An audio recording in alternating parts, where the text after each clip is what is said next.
One battle changed the fate of the ancient world forever. One king commanded the largest army on earth. The other was just 25 years old. Against impossible odds, Alexander the Great marched into the heart of the Persian Empire to face an enemy that outnumbered him several times over.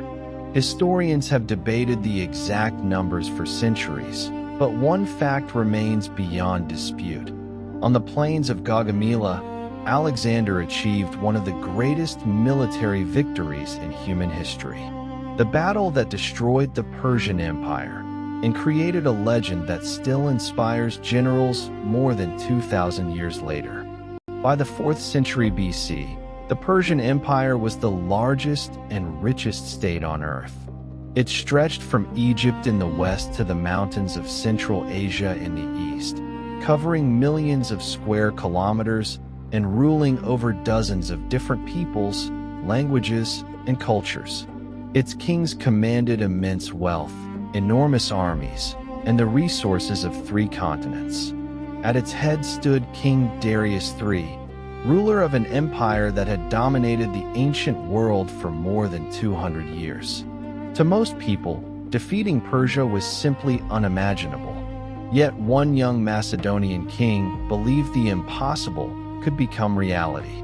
His name was Alexander. Alexander had already shocked the world before Gaugamela.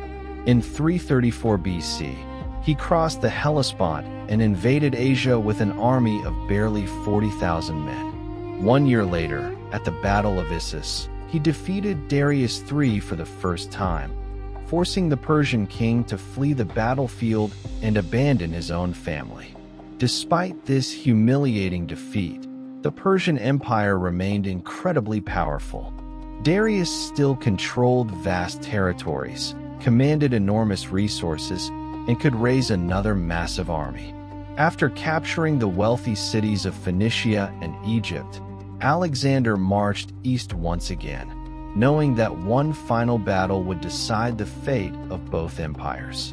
Neither king intended to retreat. The next encounter would determine who ruled the ancient world. King Darius III understood that this battle would decide the future of his empire.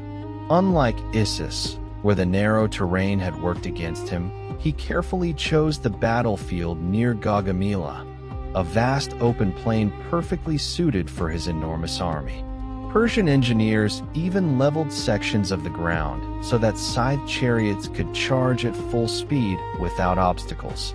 Darius gathered warriors from every corner of his empire: Persian nobles, Bactrian cavalry, Indian troops, archers, and elite royal guards.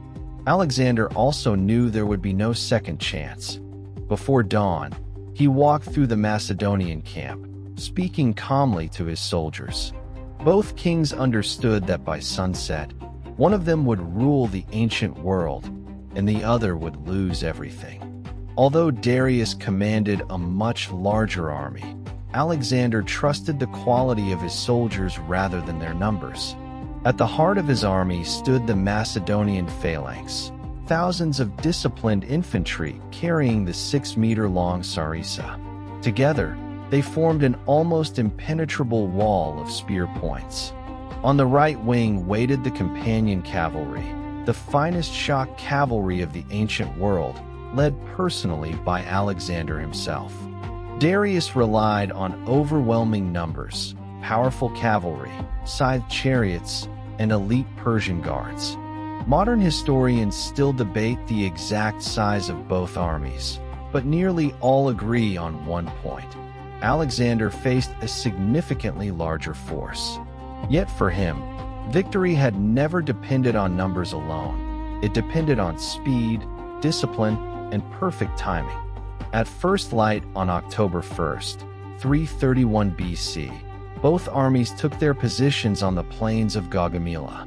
Darius stood at the center of his enormous line, surrounded by his royal guard and protected by thousands of elite soldiers. His cavalry stretched far beyond both Macedonian flanks, while the deadly scythe chariots waited for the order to charge.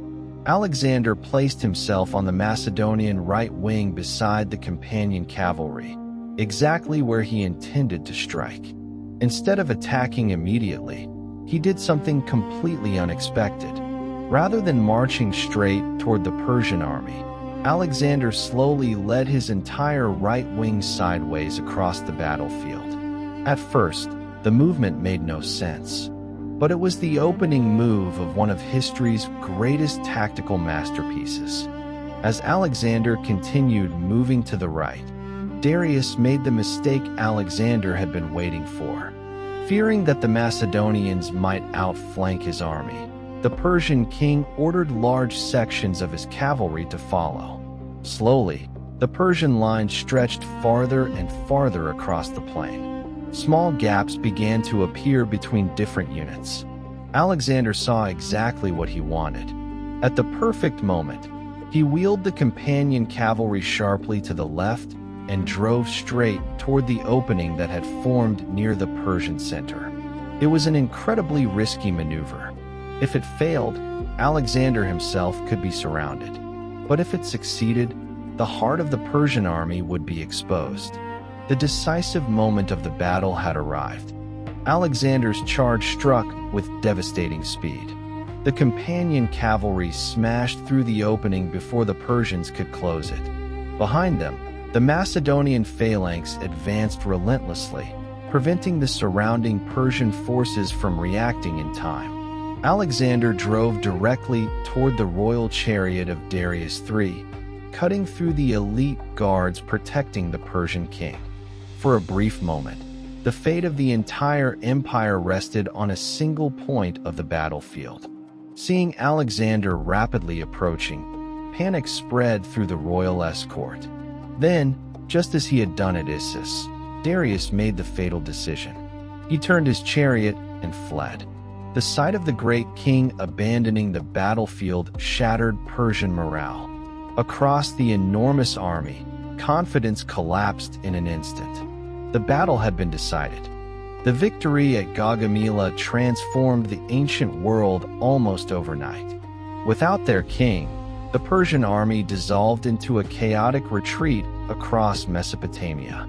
Alexander immediately pursued Darius, determined to end the war once and for all. Although Darius escaped the battlefield, he never recovered his empire. Within months, Alexander entered Babylon in triumph, followed by Susa and the magnificent city of Persepolis, the ceremonial heart of the Persian Empire. The palace of the great kings, which had symbolized Persian power for generations, now belonged to the young conqueror from Macedonia. For the first time in history, the greatest empire on earth had fallen to a single military campaign. Gaugamela was far more than a battlefield victory. It marked the end of the Achaemenid Persian Empire, one of the greatest civilizations of the ancient world, and opened the door to a new era shaped by Alexander's conquests. Over the following years, he marched farther east than any Greek ruler before him, founding dozens of cities that spread Greek language, science, art, and culture across 3 continents. Historians call this the beginning of the Hellenistic Age, when ideas from Greece, Egypt, Persia, and Asia blended together to create a new civilization. The consequences of Gaugamela reached far beyond military history. They reshaped politics, culture, trade, and learning for centuries to come. Few battles in history have changed the world so completely. More than 2,000 years have passed since the Battle of Gaugamela, yet military historians still regard it as one of the greatest examples of battlefield leadership ever recorded. Alexander did not win because he had the larger army. He won because he understood terrain, timing, discipline, and the psychology of his opponent better than anyone else on the battlefield. His victory destroyed one empire and gave birth to another, changing the course of civilization forever. Gaugamela remains a timeless reminder that history is often shaped not by numbers, but by extraordinary leadership.